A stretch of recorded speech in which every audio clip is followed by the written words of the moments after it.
Well, David, family members have been out here, I guess, for most of the night, still trying to figure out exactly what happened out here. The garage where this incident happened, not too far from where we are standing.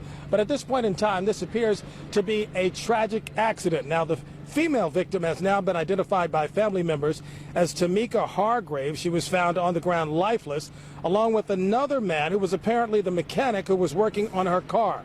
The incident stunning members of her family who rushed to the scene last night. Tamika's longtime companion made the horrible discovery of the two bodies. Tamika's longtime companion made the horrible discovery of the two bodies in a lower garage. Tamika's longtime companion made the horrible discovery of the two bodies in a lower garage.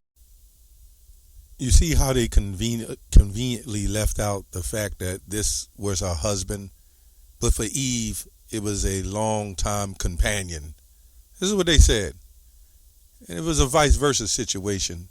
We know how it went down. Even in death, Eve is protected in Babylon. She says there was a strong odor of gas in their home, and after a while, an alarm went off, and he investigated the source.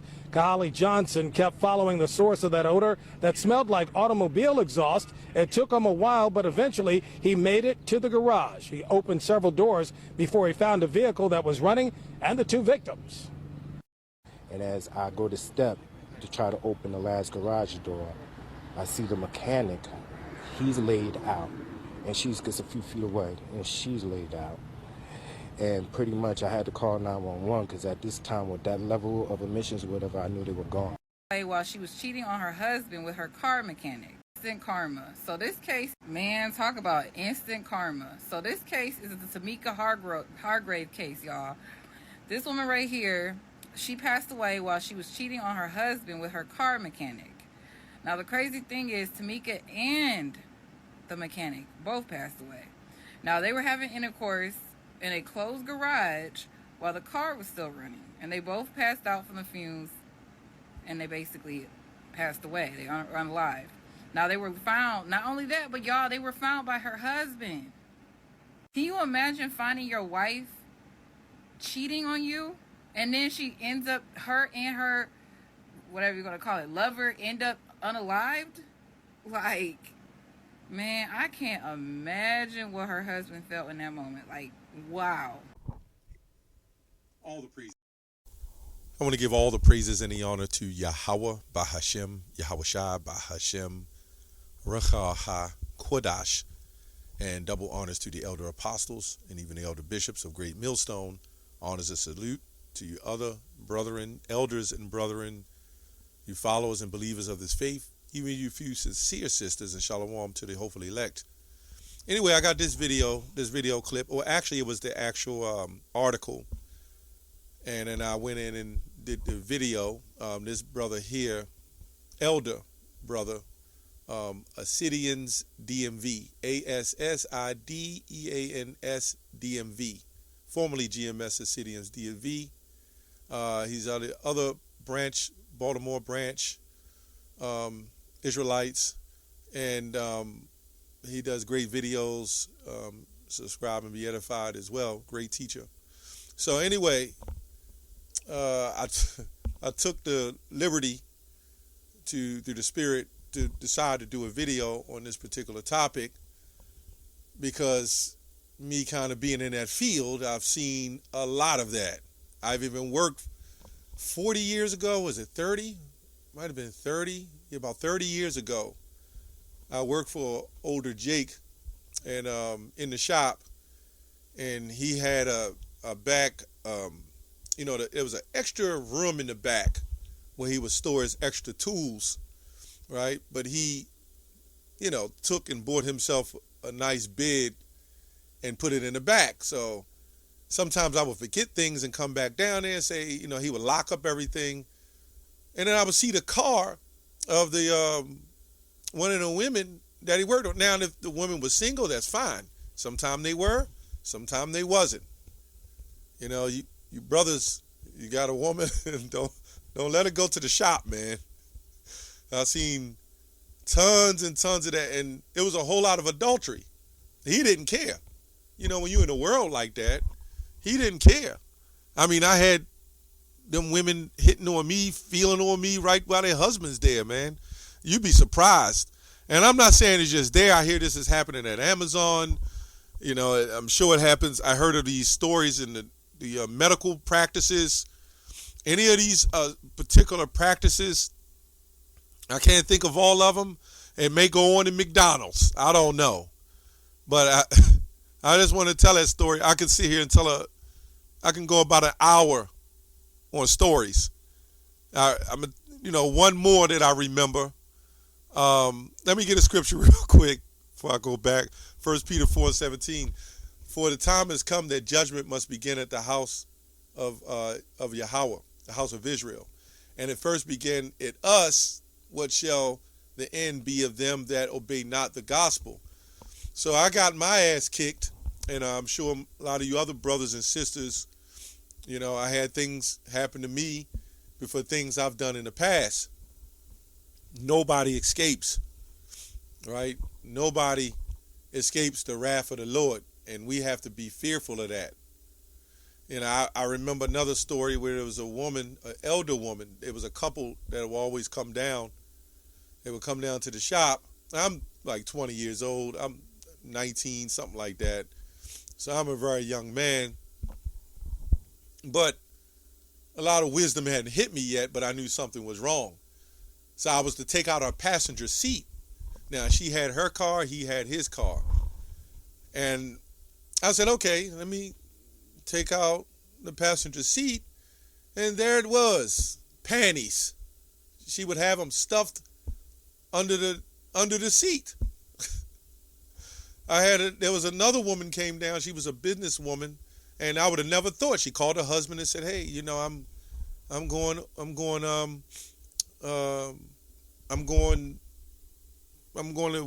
I got this guy working on my stuff and such. There was some body work involved. I said, no, I'll send it up to a friend of mine. And I sent her up there to him, and he called me back and said, man, where'd you get her from? I said, I ain't get her. She just came down there to get her stuff looked at, right?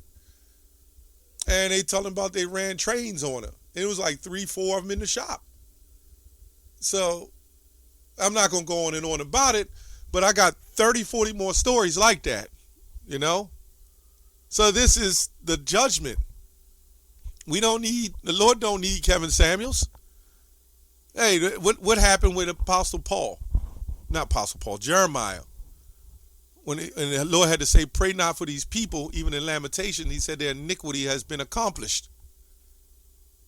Now, this is just one faction of business. I'm sure this happens all over. And I was tripping when I seen that Jake, he owned the shop, but he had a special bed in the back. So he telling them women certain things that they didn't really need, I mean, that's how it is. That thing is deadly.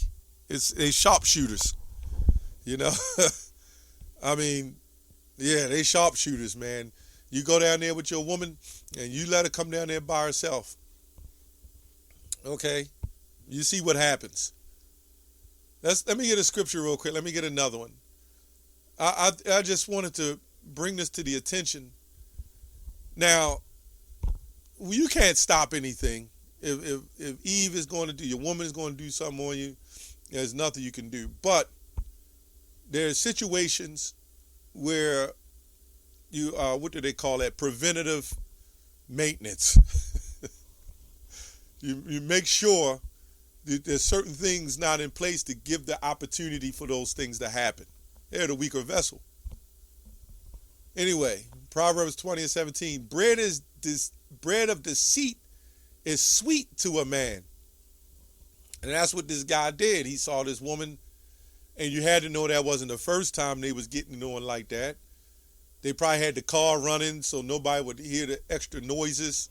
Who knows? But it was some reason why they kept them cars running. And some women, they get off on that. They get off on somebody in control of a situation, and that they're so kind of helpless and they need to be saved. All I can say is you'd be surprised. It's kind of like a little testimony because I've been through it, You know what I'm saying? And I've even dabbled in those situations, but never with somebody who was, married. But if I wasn't in the truth, but still, I wasn't. Yeah, I think we all kind of messed up on some things like that. But you could get killed for that stuff, man. You can get taken out for that type of stuff. And the Lord gets you. Why? Because we're still responsible for our actions. Right? Anyway, bread is deceit to a man, but afterwards his mouth shall be filled with gravel, meaning cuts and suffering. Right? Cuts and suffering. That precept, I think, the Proverbs 9, if I'm not mistaken. Let me see if I can get that. Proverbs 9, 17.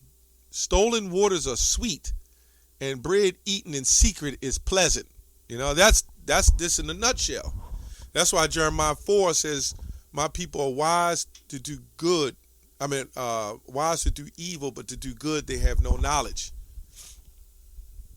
Right? Now, again, this happens in all professions. I'm just going in what I've witnessed over the years and I've seen happen. I've had these Eves come up to me right in front of their husbands and say, hey, I don't want him no more. And Jake is sitting there looking like, what the hell?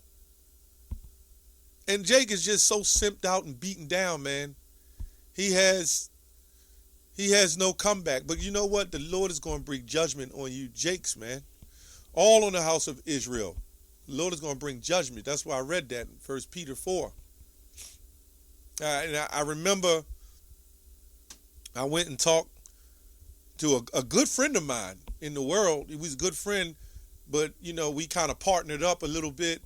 And I remember he got married, and the guy that he hired was getting it in with his wife. So he started getting everybody else's wife. So I called him it might be 5 years ago. It was something I wanted to help with or something. And he said, I just bring them women in here and send them back to their husbands. And, in the world, it must have told you how screwed up I was to listen to something like that back then and would be like, damn, and crack up. But when you're in the truth and you hear something like that, you really see how disgusting we really are and how filthy we really are. And if it wasn't for the mercies of Yahushua, right, through faith, which some of these Israelite groups aren't believing in, we would never be redeemed from all the wickedness we've done in this life and other lives. We would never recover from that, right? Leviticus 20:10. And the man that committeth adultery with another man's wife, even he that committeth adultery with his neighbor's wife, right? Meaning he humbled the neighbor's wife. This is crazy, but this is what it is, And he that committeth adultery with his neighbor's wife, the adulterer and adulteress shall surely be put down. I guess is the best way I'm going to say it. We all know what that means. Unalived, done away with, eradicated. I don't know. So this world we live in is complete filthy. It's all out of order. That's why Nahum 3 says, woe to the bloody city. It is all full of lies. And I'm sure it's happening. These same things that you see with this woman has happened to all of us. I'm pretty sure. I'm sure that every last one of us, knowing or not knowing, these things has happened. Or we've done it to others, knowing or not knowing. This is how bad it is. And these people, I guarantee you, they're going to have a Christian funeral, right? I guarantee you they would have called on Jesus. We know that. I guarantee you, I don't know what religion they were in, but I guarantee you, especially Eve, was probably in the church or believed. If you're calling on Jesus, you are a Christian, right? Period. You believe. That's what it is. So anyway, I just wanted to give my testimony to that subject of what I witnessed. I told some brothers about it in the past, but a whole lot more stories. It's worse than you think. Anyway, that's all I have on that. Shalom.